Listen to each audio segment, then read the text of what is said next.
Hi everyone, I'm Rebecca Keppel. I'm here for Queen & Co today, and I have a couple of new cards to show you that were made with their brand new dies that coordinate with the stamps from the Love Jar kit.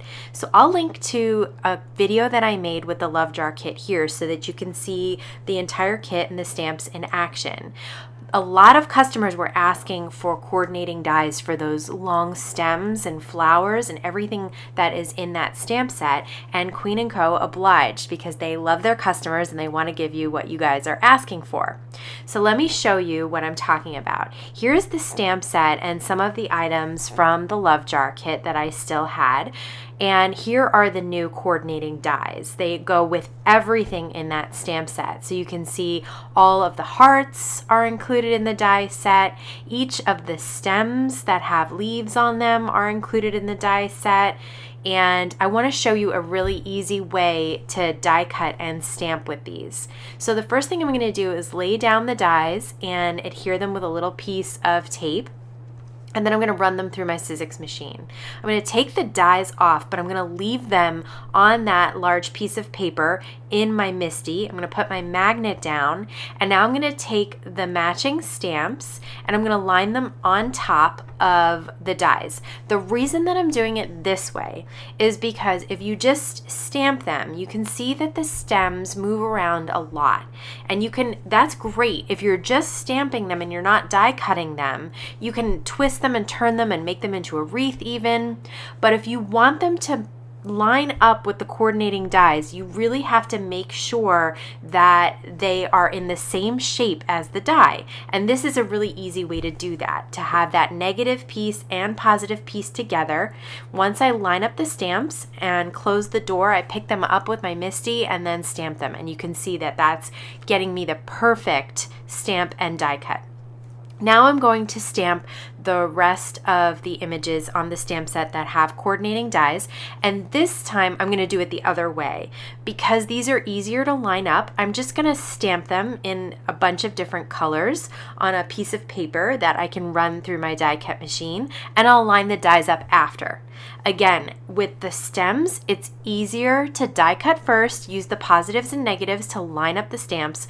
With these smaller images, it's much easier just to stamp them in any color that you want, and then it's very simple to line the dies up after. So that's just a tip. That's how it works for me. If you have other ways of doing it, absolutely let me know in the comments below. I would love to hear. Okay, so like I said, for these dies, because they're open in the center and they're small and they don't have stems that wiggle around, these are easy to just line up afterwards. Again, I'm using some of that purple tape from Thermoweb, which is removable and has low tack so that you can just put a little piece on each of these to make sure it stays still, and then you can run them through your die cut machine. And then you'll have a bunch of little images in different colors that will be perfect for those stems, and we can create some cards from there. Okay, I wanted to add a little something extra to the stems. So while I stamped them in a green color, I'm going to add some shading and some extra sort of just depth to them by adding some pencil coloring. And I'm going to use my Faber-Castell Polychromos color pencils for this. Just picked out 3 colors of pencil that matched, and I'm going to do the same thing for the flowers. I picked out a couple of oranges, pinks, and blues, and I'm just adding a little bit of detail, which I think is really fun on these really cute basic graphic images. If you're looking for something a little extra, you can add a little pencil coloring on top of your stamping. Again, just to add a little bit of depth and dimension. So you can see that I'm basically just doing little swipes from the center of the flower out to make it kind of look like those details as if you had a layered stamp. Okay, now I'm going to cut out the mason jar, and it cuts out the center and the frame as well. That's how you can create a shaker out of it if you'd like, or you can just use it just as is so that you can put the stems inside.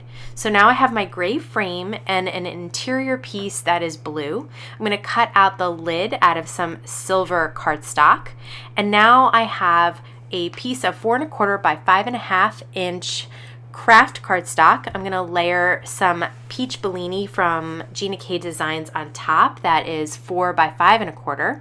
I have my frame for the mason jar and the interior, which is blue, which I thought looked like water.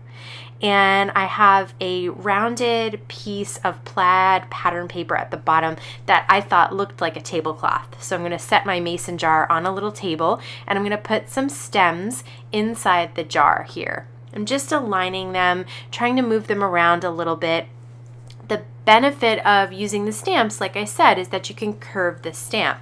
But the benefit of using the stamps and dies is that it makes it easy to just tuck them in there and make sure that they are just inside the opening of the mason jar and not hanging out the side too much. Okay, so once those are adhered down, I am going to adhere down a little bit of string on a tag. This tag was also in the Love Jar kit. It came with the die to match this. So if you want the tag and the mason jar and the jar lid and all of those things, then you have to pick up the Love Jar kit. And I'll link all of these things down below, so if you're interested, you can check them out. So now I am adhering some twine around that lid. And again, this twine actually came with the kit as well. So I had plenty of supplies to make several cards, and I had some extras, and I thought they would go really well with these coordinating dies too.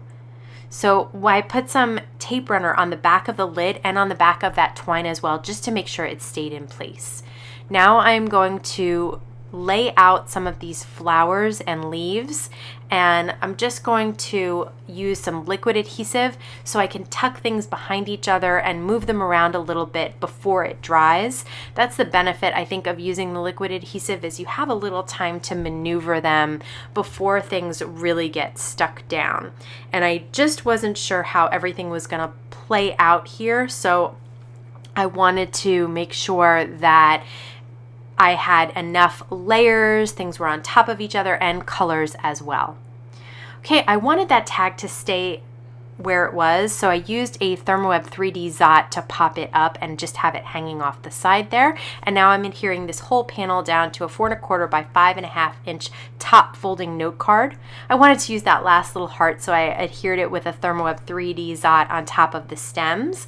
And now I'm taking some rhinestones that are self-adhesive from Queen & Co. I think these also came in that Love Jar kit.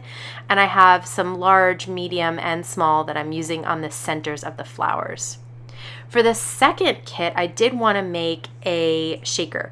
So I didn't have any foams for this, any foam shapes or acetates cut. So I'm using a piece of acetate from Queen & Co. I adhered the frame of the mason jar down and cut around it. Again, I'm putting my little tablecloth at the bottom of the card panel, and now I have several of the frames cut out of the same color, and I'm going to layer them up. By doing this, I'm creating lots of dimension that will give me room for my shakers on the inside there. So once those are all layered up, you can see that I can put inside my little stem and adhere that down. Now I can add my shakers in the center, and I love those little wood veneer shakers from Queen & Co. They are just the cutest. Now I'm going to put some adhesive just around the edge of that frame, and now I have a mason jar shaker with a stem inside. And that's how the coordinating dies make it really, really easy, because dealing with the stamping and trying to figure out where things should go inside the shaker and all of that was a little more difficult. I'm going to use hearts on this one instead of flowers. I'm going to adhere this onto a darker color of cardstock.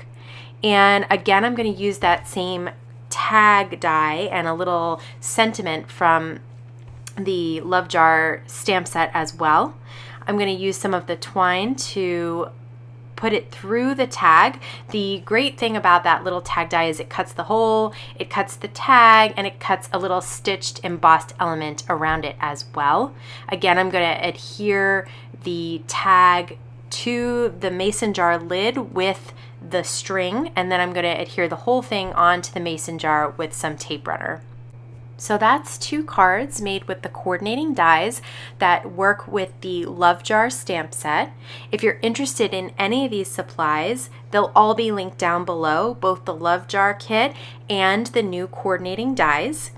If you're interested in subscribing to my YouTube channel, you can do that here. You can get lots of information at my blog, and I'll have a couple of videos here that you might be interested in, as well as a video from the Love Jar kit. I want to thank you so much for stopping by today. Have a wonderful day.